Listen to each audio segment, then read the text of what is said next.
Talong-talong ka, dali. Talong nga ako.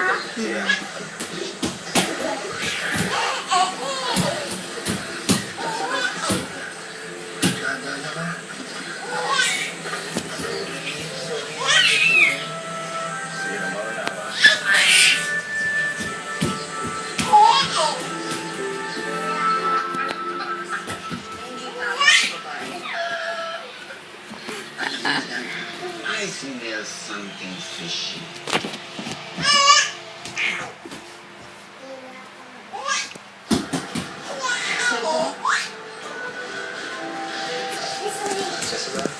Maraming salamat sa pagpahiram mo sa akin ng damit mo.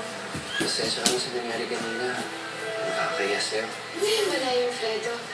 Wala naman nangyari sa akin masama eh. Pero siguro kailangan ko na rin magpaalam. Ha? Huwag mo na. Hindi na. Kailangan ko na rin kasi talaga umalis eh.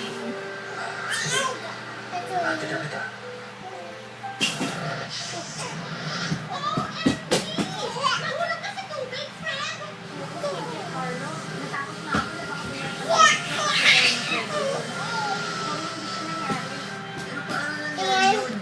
Wala pa, mami.